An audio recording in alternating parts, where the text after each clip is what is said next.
에, 잘 알고 계시듯이 누가는 그 이 긴 예루살렘 여행기를 기록하죠. 반면에 마태 또 마가 하는 이 마지막 예루살렘 여행을 아주 짧게 기록합니다. 폭이 따라서 한 절이 될 수도 있고 길어야 한 반 장 정도 될 겁니다. 누가는 뭐 9장 51절부터 19장 11절까지니까 뭐 이 10장 넘지요. 10장 되는데 대략 40% 누가복음이 40% 정도 절수로는 391절인가 그렇게 됩니다. 굉장한 분량입니다. 391절이라고 한다면은 최근에 제가 히브리서를 강의를 했는데 그게 303절이니까 히브리서보다 30% 되지요. 더 많은 분량입니다. 게다가 이 여행기는 매우 정교한 줄거리로 되어 있고요. 그걸 분석을 해보면은 한가운데 예수님의 십자가와 예루살렘 멸망에 관한 예언과 교훈이 나옵니다. 13장 31절부터 35절까지가 됩니다. 이 한가운데 나오는 이 대목을 중심으로 서로 이 같은 주제를 다루는 그런 많은 단락들이 쫙 펼쳐져 나옵니다. 기가 막히죠. 이건 뭐 강의 때 제가 종종 말씀을 드리는 건데 이 성경만큼 이런 정교한 줄거리를 가진 그런 사상가나 문학가 중에는 뭐 시인 정도가 그런 흉내를 뭐 시에서 조금 긴 시에서도 뭐 그런 줄거리를 갖겠습니다만은 제가 아는 바로 제가 철학을 공부한 사람인데 사상가 중에 뭐 그 내용을 이런 문학적 줄거리를 가지고서 쓴 사람이 있을런지 모르겠어요. 제가 뭐 많은 책을 다 읽지 않았지만은 그렇습니다. 참 성경은 희한한 책이에요. 목사가 되어서 20년 이 봉사를 하고 목사가 되기 전에도 성경을 읽고 된 후에는 뭐 성경을 늘 가까이 하고 읽고 묵상하는데 그 교리의 신성함 음, 그리고 그 역사 구원 역사의 그 거룩함 아울러서 그걸 담아내는 성경 저자의 이 문학적 그 표현 그 단어들까지도 그 어마어마한 내용을 담고 있다는 것을 계속 느낍니다. 조금 이야기가 빗나갈지 모르겠는데 우리 신학생들이니까 사실 최근 들어서는 제가 낱말까지 신경을 많이 써요. 그전에도 뭐 중요한 낱말은 강설할 때 그 본문에 나오는 중요한 낱말은 제가 다 찾아보거든요. 전 바이블복스를 쓰는데 거기 이제 찍혀 있는 성경 다 일일이 찾아가지고서 그 구절만 있는 게 아니고 앞뒤로 다 읽어보는데 최근 들어서는 훨씬 더 그게 많은 시간을 드립니다. 강서를 준비하는 시간이 길겠지요. 얻는 유익이 굉장히 많아요. 왜 그런가 하면은 이 성경 저자가 이 쓴 낱말은 성신께서 가르치신 낱말을 에다가 성신이 가르치신 그 신령한 교훈을 담는다고 고린전서 2장 13절인가요? 거기 이제 바울서 이야기했는데 다 그렇습니다. 아무튼지 오늘 생각할 본문은 이 14장 25절부터 15장 32절 이 단락에 나옵니다. 이 단락 처음으로 가보면은 예수님이 예루살렘으로 계속 올라가십니다. 아마 이건 추측컨대는 나사로를 살리신 사건 직전일 거예요. 비교해 보면은 본문을 비교해 보면은 그렇습니다. 허다한 무리가 함께 간다 이렇게 그냥 간다고 함께 간다고 되어 있습니다. 시네르코마이라고 되어 있을 텐데 그들은 주님과 함께 가는데 주님께서 돌이키시더니 그들에게 내게 와서 내 제자가 되려면 이렇게 해야 한다. 이렇게 하지 않으면 안 된다. 이렇게 교훈을 14장 26절에 하시죠. 그래서 가족은 물론이고 자기 목숨까지 미워해야 하고, 그리고 자기 소유를 버리지 않고서는 내 제자가 되지 못한다. 이게 이제 14장 26, 17절, 그리고 33절에 나옵니다. 그리고 16장으로 가보면은, 16장을 가보면은 아주 흥미로운 내용이 나와요. 주님께서 제자의 자격이 없는 바리새인의 태도를 한가운데서 지적을 하는데, 바리새인은 돈을 좋아하는 자라. 사실 16장 읽으면은 이게 느닷없다. 갑자기 왜 바리새인이 돈을 좋아한다고 그러시지? 그리고 조금 몇 절 떨어져 가지고 아내를 버리고 다른 데 장가드는 자라고 바리새인을 지목을 하신단 말이에요. 돈을 좋아하는 사람이 자기 소유를 버릴 수가 없듯이 자기 아내를 사랑하는 길은 주님을 위해서 자기의 목숨까지 미워하는 데서 열리죠. 예, 이런 점에 비춰서 아까 14장 26, 27절, 33절 말씀드렸는데 그 가운데 두 유명한 비유가 나오죠. 망대 건축 그리고 전쟁 준비 관한 비유가 나옵니다. 이 비유는 흔히 이 제자 되는 조건을 다루는 비유라고 흔히들 이야기하는데 물론 뭐 그런 점이 있긴 있지만 저는 동시에 이 바리새인을 겨냥한 비유라고 생각을 하거든요. 이 다른 기회에 또 말씀을 드릴 수 있겠습니다. 거기 보면 이제 이 자기 의를 추구하는 바리새인, 자기 세계를 세우려는 바리새인을 겨냥하는 것 같아요. 그러니까 이 비유에 보면은 망대 건축은 이 소유와 관련되는 거죠, 그죠? 망대를 건축하려면 비용을 예산을 잘 해갖고서 세워야지 중도에 멈추면은 부끄럽게 되지 않느냐. 그리고 전쟁을 하는데 1만을 가지고 2만을 어떻게 상대할 수가 있겠냐. 그 전쟁 그 위험에 관한 거, 인간관계에 관한 거 아니에요, 그죠? 음, 그거를 말씀하시는데 굉장히 의미가 심장하죠. 소유, 그 다음에 인간관계. 이게 이제 창세기 3장에 나홀의 심판에서 그 다루는 세 주제 중에 두 주죠, 그죠? 먹는 거, 그 다음에 사람의 관계, 뭐 그런 겁니다. 아무튼 이 사용하는 낱말들, 망대라든지 또 뭐, 그다음 전쟁이라든지 망대나 전쟁은 뭐 개인이 하는 거 아니잖아요. 국가적 사업이지 않습니까? 이런 걸 보면은 이 신할 평지에서 대와 성을 세우리라가 대는 이 자기 의를 추구하는 이 삶의 모습, 성은 자기 세상을 세우는 거 아니에요. 그 심판받는 그런 죄를 염두에 두고서 두 비유를 말씀하시고 이 죄는 누구보다 바리새인들의 죄지요. 그래서 예수님이 올라가시는 그 길에 나를 따라오려거든 모든 소유를 버려야 한다 하셨고 특별히 십자가로 가시는 그 기간에 제자들은 정말 모든 것을 버리고 주님을 따라갔습니다. 오늘 그 양의 비유를 조금 생각을 할 텐데요. 이 굉장히 유명한 비유지요. 양의 비유, 잃어버린 양, 그 다음에 잃어버린 은전, 그 다음에 탕자 비유, 뭐 너무너무 유명한 비유인데, 이 워낙 유명하고 내용도 깊어서, 이 종종 상황, 정황, 이 맥락을 무시하기 참 쉽습니다. 그런 걸 다 처음에는 잘 살펴가지고 이 교훈을 깨닫는 것이 참 필요해요. 그러니까 예수님이 예루살렘으로 십자가 지러 올라가시는 그런 상황에서 그리고 바리새인이 원망하는 그런 정황에 비추어서 또 이 단락 자체가 매우 중요한 주제를 담고 있는데 예수님께서 시대를 분별하라고 하는 그런 취지로 이런 말씀을 하시거든요. 이런 주제에 비추어서 비유를 살피려고 합니다. 1, 2절 다시 한번 읽을게요. 모든 세리와 죄인들이 말씀을 들으러 가까이 나오니 바리새인과 서기관들이 원망하여 가로되 이 사람이 죄인을 영접하고 음식을 같이 먹는다 하더라.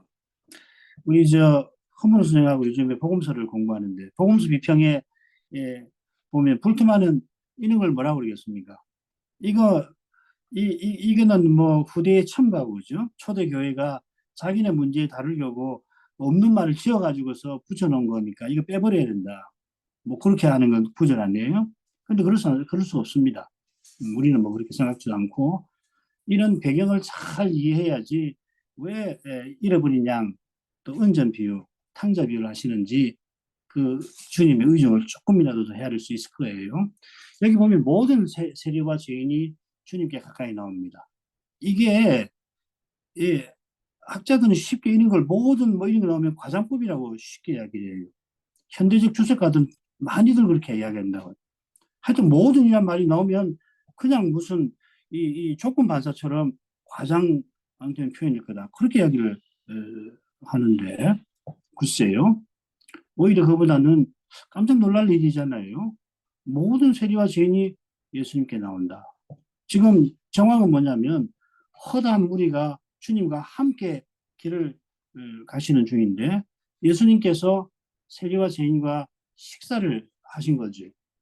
그러니까 여기 모든 죄인과 세리는 지금 예수님과 함께 간다고 생각하는 허다한 무리 중에 있는 그 모든 세리와 죄인이지 이스라엘에 사는 모든 죄인, 세리를 가리킬 리가 없지 않습니까? 그 허물로 전도사가 그 찾은 정보에 따르면 세리가 당시 인구의 1%라고 그러는데 내가 허물로 선생한테 배웠어요. 퍽 의미가 있습니다. 왜 한 마리 99마리 그렇게 말씀하셨을까? 음. 그 유대교 문헌을 근거로 하는 사람들에 따르면 한 마리는 그 지도자고요. 99은 그 지도자가 그 대표하는 백성들이라고 생각합니다. 이 비유를 어떻게 하겠습니까? 비유를 해석을 엉뚱하게 하는 거라고. 바리새인으로 본다고 어떤 사람들은 잃어버린 한 마리 양을. 그게 말도 안 되는 이야기지. 아무튼지 모든 세리는 주님께 와서 듣고 바리새인은 주님을 비방하고 무리는 주님을 환호하지만 환영하진 않죠. 모든 세리와 죄인이 지금 주님께 가까이 나가고 있습니다. 이 앵기조라는 말인데 이 동사가 어디 또 이 비유에 나오냐면 탕자 비유 끝에 나옵니다. 26절에 나와요. 마다들이 밭에서 일하고 집으로 돌아올 때, 집에 가까이 왔을 때 여기 앵기조가 두 번 쓰이는 겁니다. 무슨 말인지 아시겠죠? 이 비유를 상호관계를 이런 말씀을 통해서 살필 수 있는 겁니다. 누가 선생은 이런 표현을 통해서 지금 주님께 가까이 나오는 세리와 죄인들이 방금 주님께서 말씀하신 내게 오는 자임을 넌지시 밝히는 거죠. 허다한 무리에게 돌이켜서 내게 오는 자, 허다한 무리는 주님과 함께 가고 있다고 생각하고 있는데 주님께서는 돌이켜서 내게 오는 자, 너희는 내게 오는 자가 되어라. 그런데 너희는 내게 오지 않는다. 그런데 그들 중에 모든 세리와 죄인은 예수님께 가까이 나온 겁니다. 문맥에서 그리고 그들은 말씀을 들으러 가까이 나오고 있다. 그래서 참된 제자임을 누가는 분명히 밝힙니다. 문맥을 보면 그들이 주님의 말씀을 들으러 하는 것이 분명히 드러나는데 원문은 어떻게 했냐면 그분을 듣기 위하여 우리 이래일 집사님도 이제 헬라어 배우시니까 그러니까 아쿠 아우투 이렇게 됐습니다. 주님을 듣기 위하여 뭐 주님 말씀 듣는다고 해야 되죠. 누구보다 들을 기 있을 만한 바리새인을 들 위시해서 허다한 무리는 들을 기가 없죠. 이 들을 기라는 말이 14장 마지막에 나옵니다. 소금 비유가 나오고 들을 기 있는 자들은 들을지어다. 그러면서 이 모든 세리와 죄인은 주님을 들으려고 나왔다. 그런데 그들을 원망하는 바리새인 그리고 환호하지만 환영하지 않는 허다한 무리는 들을 게 없다는 이야기죠. 예수님이 그 예루살렘 여행 초기에 마르다 마리아의 집에 가셨는데 그때 마르다는 예수님을 공개하느라고 바빴지만 마리아는 그 귀한 기회에 예수님의 말씀을 듣고자 하고 예수님께서 마르다의 봉사도 기쁘게 받으셨지만 마리아의 그 태도를 선택을 칭찬하셨습니다. 이어서 한 여인이 주님을 향하여 주님을 뵌 태와 주님을 먹인 저지 복이 있다 하니까 예수님께서는 아니 하나님 말씀을 듣고 지키는 자가 복이 있다 하셨습니다. 마리아가 하나님께 은혜를 받아서 메시아를 낳은 게 분명한데 마리아가 받은 은혜는 만민이 말씀을 듣고 믿게 하려 하는 데 있다 하시는 거죠. 여기 누가 선생은 그저 말씀을 듣는다고 않고 말씀드린 대로 그분을 듣는다고 했습니다. 이게 믿음이 생기는 그 길입니다. 들어야 믿는 겁니다. 예수님을 들어야 믿는 겁니다. 로마서 10장에서 강조하는 게 그것이거든요. 믿음은 들음에서 나며 14절에 보면 10장 14절에 보면 듣지 못한 일을 어찌 믿으리요. 이건 자기가 직접 예수님께 듣는다는 말입니다. 그리고 예수님은 그렇게 말씀하겠다고 약속을 하셨어요. 그게 히브리서 2장 12절입니다. 이르시되 내가 주의 이름을 내 형제들에게 선포하리라 하리이다 하셨으며 히브리서 2장 12절 이렇게 제가 절반만 인용했습니다. 부활하신 그리스도가 시편 22편 2절을 22편 22절 인용하시면서 아버지께 주여 유란 말이거든요. 아버지께 뭐라고 소원하시냐면 내가 아버지의 이름을 내 형제들에게 선포하였습니다.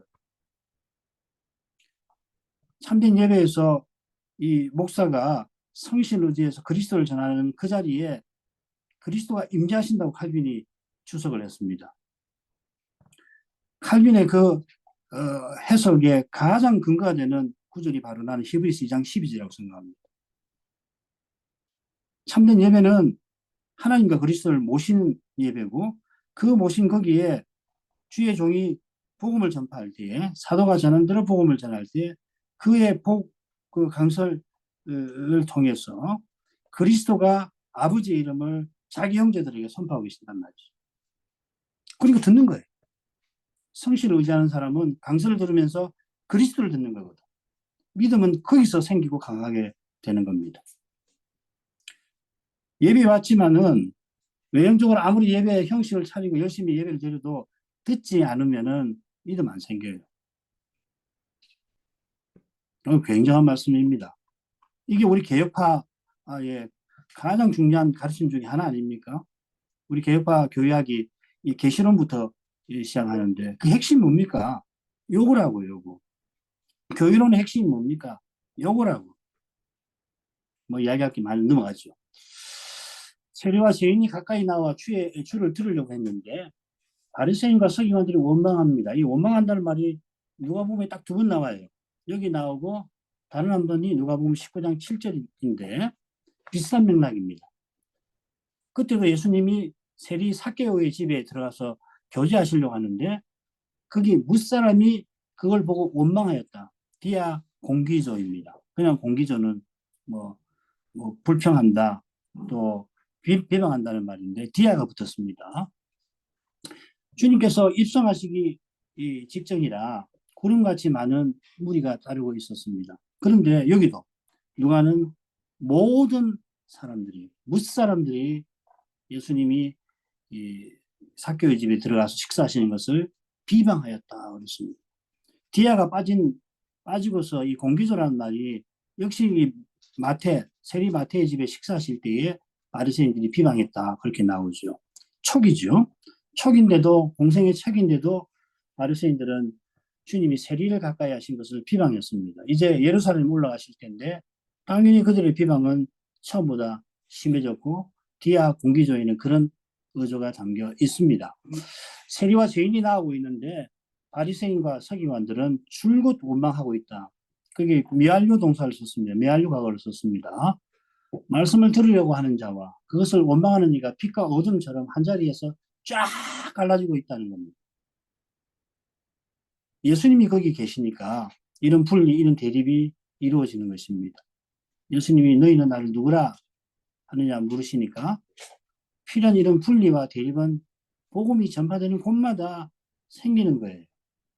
그게 고린도서 2장에서 이 그리스도를 나타내는 냄새라고 사도가 자기를 표현하는 거하고 붙어 있겠죠.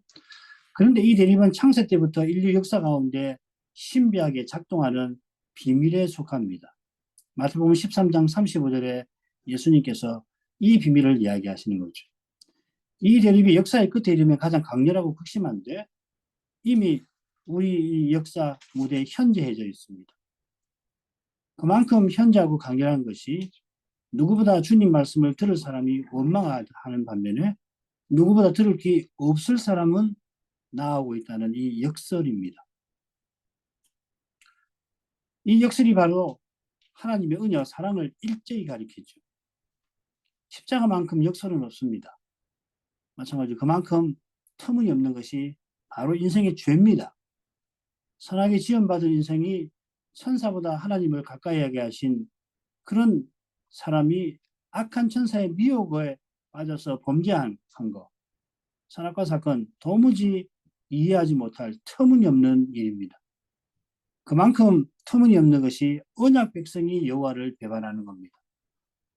실로 터무니없는 것은 여호와께서 자기 백성을 구원하러 오셨는데 그 백성이 여호와의 종을 죽인 이겁니다. 이게 배도지요. 그리고 배도는 그처럼 터무니없는 것이라 십자가 사건을 들어서 히브리서는 배도를 이렇게 설명합니다. 하나님의 아들을 다시 십자가에 못 박아 현재의 욕을 보이는 거다. 6장 6절. 10장 29절. 하나님의 아들을 밟고 지금 바리새인과 서기관의 이 원망, 비방이 이 배도를 가리키는 거예요. 그러니까 셋째 비유의 그 마태형의 원망, 이 마태형이 바리새인을 가리킬 텐데 아버지의 편애에 대한 반발 정도가 아닌 겁니다. 마태형의 원망이 이 세상에서는 흔한 반응일 수가 있습니다. 뭐 흔하다고 해서 괜찮은 건 아니지만은 게다가 야박한 이 세상에도 드물게나마 바다같이 넉넉한 인심이 없지 않듯이 망나니 같은 동생이 개가 천선해서 돌아오면은 아이고 저 말종 손살이 치며 외면하지만은 않습니다. 마청의 반응에 대하여는 다음 기회에 살피고요. 그의 반응은 바리새인과 서기관의 원망이 뭔가를 가리키는 겁니다. 이 원망은 세리와 죄인을 사람 취급하지 않는 바리새인과 서기관의 교만과 붙어 있습니다.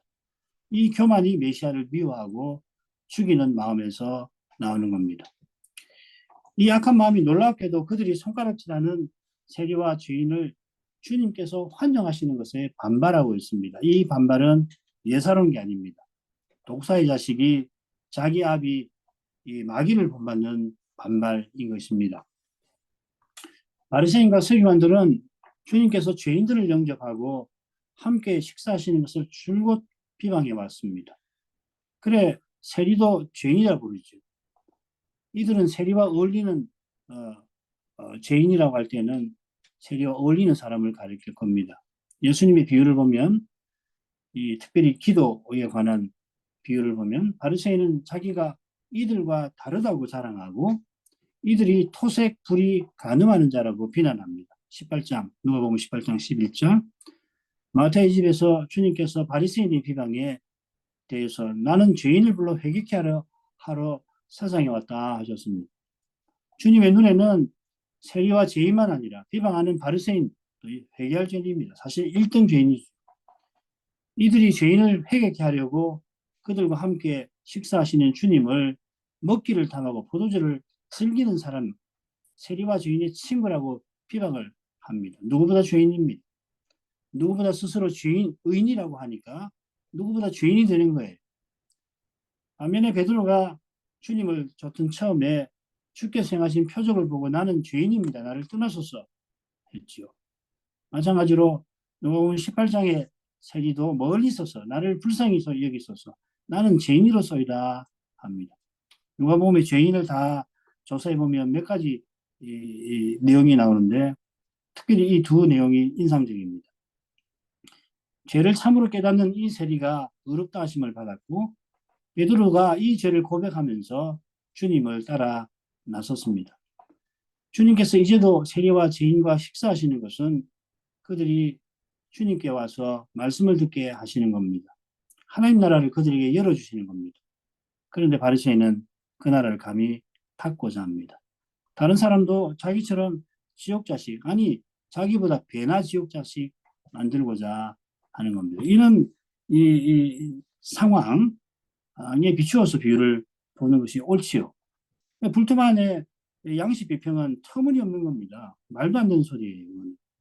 그 양식 비평을 흉내냈다가는 복음서에서 이 그리스도를 들을 수가 없지 않아요. 비유 잠시 보죠. 3절부터 7절 읽겠습니다. 예수께서 저희에게 이 비유로 이르시되 너희 중에 어느 사람이 양 7마리가 있는데 그 중에 하나를 잃으면 99마리를 들에 두고 그 잃은 것을 찾도록 찾아다니지 아니하느냐. 또 찾은즉 즐거워 어깨에 메고 집에 와서 그 벗과 이웃을 불러 모으고 말하되 나와 함께 즐기자. 나의 잃은 양을 찾았노라 하리라. 내가 너희에게 이르노니 이와 같이 죄인 하나가 회개하면 하늘에서는 회개할 것 없는 의인 99을 인하여 기뻐하는 것보다 더하리라. 비유를 저희에게 베푸셨는데 저희는 1차적으로 바리새인과 서기관이겠고 그 다음에 거기 있는 제자들, 무리들 들으라고 하신 거겠죠. 비유에서 그들은 회개할 것 없는 의인 99으로 나옵니다. 그들은 비유의 결론에 나오는 회개할 것 없는 의인 9인데 그렇다면 한 마리 찾은 양은 회개한 한 죄인이겠죠. 이 교훈, 죄인을 불러 회개하러 왔다 하신 이 교훈이 세리 마태의 집에서 베푸신 그 교훈입니다. 5절, 3절이네요. 3절에서 한번 한 가지 생각하죠. 여기 3절에 보면 이 비유를 말씀하셨다 이렇게 되어 있습니다. 단수입니다. 누가순장은 이 비유를 말씀하셨다 하고서는 세 가지 비유를 이야기하는 거죠. 그죠? 하나인데 셋으로 같은 교훈을 결국은 담아낸다 이렇게 말할 수 있습니다. 지금 주님께서 이 비유를 통해서 교훈하시는 바가 마태집에서 내가 죄인을 불러 회개시키러 왔노라 하신 것과 일치합니다만은 아울러 지금 예루살렘에 올라가고 계시는 그 정황에 빛으로 살펴야 할 점이 있습니다. 가령 공생의 초기에 예수님께서는 마태의 집에서 의인들을 부르러 온 게 아니라 죄인들을 회개시키러 왔다. 그러니까 의인들, 죄인들 이렇게 말씀을 하시는 여기서는 한 죄인을 99의 의인들과 대조시키십니다. 이 비슷한 비유가 마태복음 18장 처음에 나오죠. 마태복음 18장도 역시 예루살렘 여행 그 초기 이 하신 말씀일 겁니다. 이 비유가 나오는 이 단락은 이 짝을 이루는 단락과 마찬가지로 한가운데 나오는 예루살렘 멸망을 다루고 있습니다. 아까 망대 건축 그 다음에 전쟁 비유에서도 암시를 드렸는데 거기 나오는 몇몇 중요한 낱말들을 조사해 보면 예를 들면 비웃는다든지 화평의 일이라든지 이걸 조사해 보면 알 수가 있어요. 주제도 마찬가지고요. 여기 보면은 이게 예루살렘 멸망이라는 경고라고 하는 것을 이런 표현들에서 예수님의 십자가와 멸망에 대한 경고와 관련된 비유라고 하는 것을 이런 낱말을 통해서 조사해 보면 확 드러납니다. 이사야를 비롯한 선자들이 오신 메시아를 전할 때에 예루살렘 멸망에 대해서 늘 경고하죠. 심지어 이사야는 선자로 소명받는 그날에 예루살렘의 배도와 멸망을 전하라는 그런 독특한 사명을 받습니다. 이사야 6장 9절, 10절. 여호와께서 가라사대 가서 이 백성에게 이르기를 너희가 듣기는 들어도 깨닫지 못할 것이요 보기는 보아도 알지 못하리라 하여 이 백성의 마음으로 둔하게 하며 그 귀가 막히고 눈이 감기게 하라. 염려컨대 그들이 눈으로 보고 귀로 듣고 마음으로 깨달아 다시 돌아와 고침을 받을까 하노라. 예수님이 이 말씀을 비유로 말씀하실 때 인용하시죠. 마태복음 13장에 누가복음 8장에 나옵니다. 백성의 마음이 완악하여서 귀는 듣기에 둔하고 눈은 감은 탓에 하나님께 돌아오지 아니하는 걸 지적하십니다. 이사야는 이런 상태를 가리켜서 길 잃은 양이라고 합니다. 이사야 53장 6절 우리는 다 양 같아서 그릇 행하여 각기 제 길로 갔거늘. 선자의 눈에는 언약 백성이 다 길 잃은 양입니다. 우리 주님께서 내가 이스라엘 집에 길 잃어버린 양에게 보냄받았다 하고 주님의 사명을 마태복음에서 표명하셨습니다. 이사야의 예언대로 주님께서 길 잃은 양들을 위하여 도살장에 끌려가는 어린 양이 되어주셨고 세례요한은 사상제를 지고 하는 하나님의 어린 양이라고 표현했습니다. 세례요한의 눈에는 하나님의 어린 양이십니다만은 동시에 예수님은 양들을 위하여 목숨 버리시는 선한 목자이시기도 합니다. 선한 목자가 양들을 위해서 목숨을 버리신 덕분에 양들이 생명을 얻습니다. 얻고 더 풍성하게 얻게 하십니다. 이것이 마태의 집에서 병든 자에게 쓸데 있는 의원으로서 죄인을 회개케 하시는 하는 교훈입니다. 그날 마태와 그의 집에 모인 세리와 죄인만 아니라 그들을 죄인이라고 무시했던 바리새인들도 똑같이 병든 자고 의원이 절실합니다. 똑같이 길 잃은 양입니다. 그런데 사실 그들은 지금 자기도 앞을 보지 못하면서 자기 같은 사람을 인도하려 합니다. 실은 그들이 누구보다 앞을 보지 못하는 상태이죠. 주님께서는 그들의 눈에 들보가 있다 표현하셨습니다. 주님의 비유에서 바리새인은 하나님 앞에서 이 세리와도 같이 아니함을 자랑하고 율법을 철저히 지킨다고 하나님 앞에 선전을 할 만큼 스스로 회개할 것 없는 의인입니다. 이들의 누룩, 외식이 퍼진 탓에 뭇 사람이 삭개오의 집으로 들어가는 주님을 보고 비방을 하였고 저가 죄인의 집에 유하러 들어갔도다 하였습니다. 많은 무리가 주님을 환호하면서 주님의 교훈은 환영하지 않습니다. 그런데 사도들도 근본적으로 바리새인이나 무리와 다를 게 없었죠. 예루살렘 올라가서는 하나님 나라가 임할 테니 주님의 권자 좌우에 앉고자 서로 다투었습니다. 그래서 예수님이 바리새인의 누룩을 주의하라. 외식이다. 외식의 본질이 뭐냐? 자기 의를 추구해서 자기 영광을 드러내어 자기 세상을 이루려고 하는 것이 성경이 주님이 경고하시는 외식이죠. 그러나 누구나 스스로는 바리새인처럼 되지 않을 수 없습니다. 이런 태도를 일러서 워필드는 자력구원이라고 칭했습니다. 모든 종교가 자력 종교를 추구하는 반면에 오직 기독교만 다력구원을 고백한다고 그의 유명한 짧은 책에서 설파합니다. Plan of Salvation이죠. 이게 기독교의 특징이에요. 그런데 우리가 강설에서는 이런 이야기 늘 합니다만은 중요한 것은 현실에서 구원이 오직 하나님께 있다라고 하는 이 고백이 철저하게 우리의 삶에서 교회적인 활동에서 나타나야 하는 거죠. 달리 말하면 사람이 뭘 이루려고 하면 안 된다는 얘기예요. 사람이 구원을 이루려고 하면 안 되는 거고. 그래서 영광을 사람이 취하려고 해서는 안 된다는 거예요. 그래서 잃어버린 양의 비유에서 죄인 하나가 회개하면 하신 것은 실은 목자가 나의 잃은 양을 찾았다 하신 거죠. 길 잃은 양이 용케 길을 찾아서 집에 돌아왔다는 이야기 아닙니다. 탕자가 뉘우쳐서 집에 돌아온 것도 구주께서 길 잃은 그를 찾아내신 겁니다. 아버지가 잃었던 아들 내가 찾았다고 그러죠. 모든 세리와 죄인이 주님께 가까이 나와서 말씀을 듣고자 했다. 이게 과장이 아니고 이 신비한 일을 주님이 하신 거예요. 모든 세리와 죄인이 주님께 나와서 말씀을 듣고자 하는 이런 일은 주님이 하신 거라고. 이런 걸 과장이라고 하고서 말하면 안 되지요. 사람이 양과 달리 이성과 의지가 있어서 죄를 깨닫고 뉘우쳐 돌이킵니다마는 그의 회개는 목자가 그릇 길을 잃은 양을 찾듯이 하나님이 하신 거지 사람이 이룬 것 결코 아닙니다. 믿음도 똑같하고 믿음과 회개가 늘 짝을 이루잖아요. 바울 사도가 그렇게 이야기하지 않습니까? 누구든지 주의 이름을 부르는 자는 구원을 받으리라. 그러면 사람이 어떻게 구원받도록 주의 이름을 부르는가를 이어서 로마서 13장 14절에서 이야기하는데 뭐 잘 아시죠? 이거 한번 읽어볼까요? 그런즉 그들이 믿지 아니하는 일을 어찌 부르리요? 듣지도 못한 일을 어찌 믿으리요? 전파하는 자가 없이 어찌 들으리요? 보내심을 받지 아니하였으면 어찌 전파하리요? 기록된 바 아름다웠다 좋은 소식을 전하는 자들의 발이함과 같으니라. 그러나 그들이 다 복음을 순종하지 아니하였도다. 이사야가 이르되 주여 우리가 전한 것을 누가 믿었나이까? 이사야 53장 1절이지요. 그러므로 믿음은 들음에서 나며 들음은 그리스도의 말씀으로 말미암았느니라. 이 어마어마한 말씀인데 지금 강설의 요지와 붙여서만 설명하겠습니다.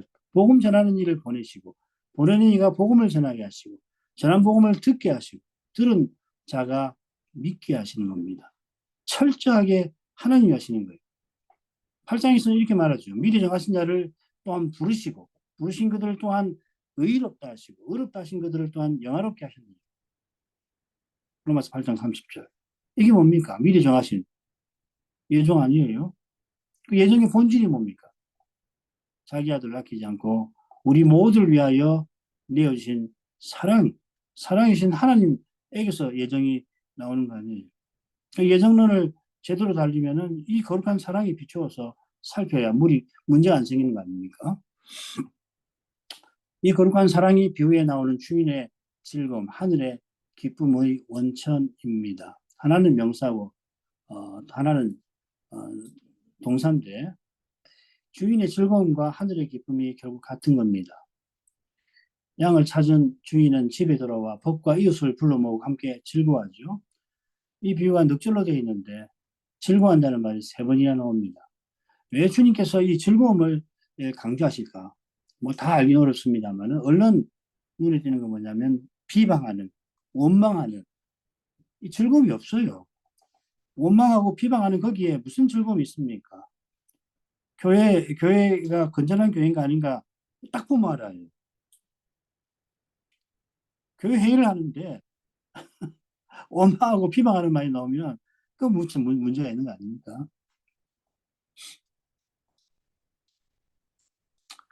비방하는 바리새인의 세계가 예수님이 세우시는 하나님 나라. 하나님 나라는 성신 안에서 평강이죠.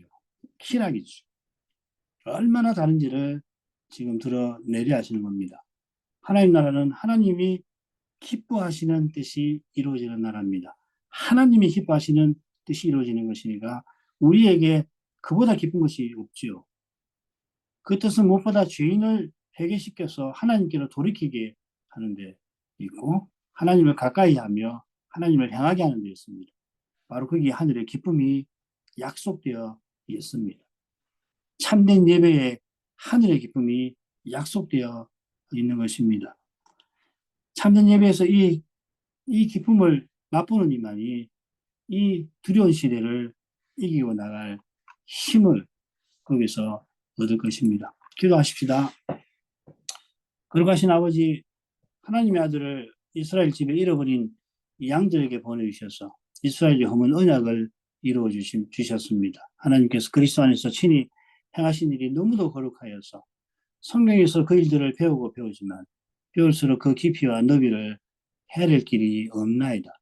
성신께서 성경을 열어서 그리스도께서 행하고 교훈하신 바를 저희에게 조금씩 더 깨달아가게 해주시고 그래서 그리스도의 몸과 지체답게 살게 해주옵소서. 달리 인생이 그리스도를 드러낼 수가 없나이다. 사람이 스스로 그리스도를 드러내려고 하는 거기서 바리새인의 자기의와 자기 영광과 같은 심각한 문제가 생기게 되고 그걸 깨닫지 못하면 결국은 이 휘몰아치는 궤도의 물결을 견디지 못하고 휩쓸려 갈 것입니다. 자기 영광을 추구하는 자에게 저 그리스도는 누구보다도 선망할 존재로 보일 겁니다. 저 그리스도는 스스로 그리스도라 하지만은 누구보다 자기 영광을 가장 극단적으로 추구하여서 자기를 신이라 높여 사람들로 경배하게 하는 자가 아닙니까? 그의 정체를 깨닫는 길은 그리스도, 이제 하늘에 오르셔서도 아버지 우편에서 간구하시며 아버지 약속을 잠잠히 기다리시는 그 그리스도를 깨닫고 본받는 그 일 외에는 저 그리스도가 눈앞에 들이닥쳐도 그를 식별하지 못할 것입니다.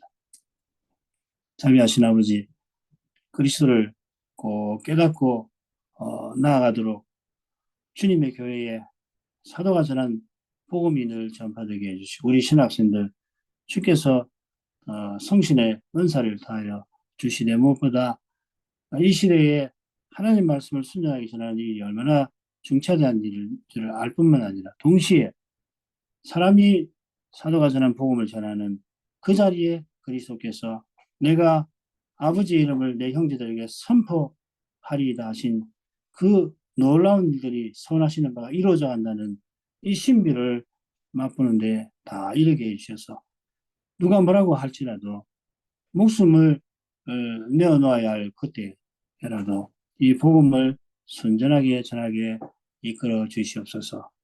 주님의 교회를 긍휼히 여겨주시기를 이제도 간절히 구합니다. 예수님 이름으로 기도합니다. 아멘.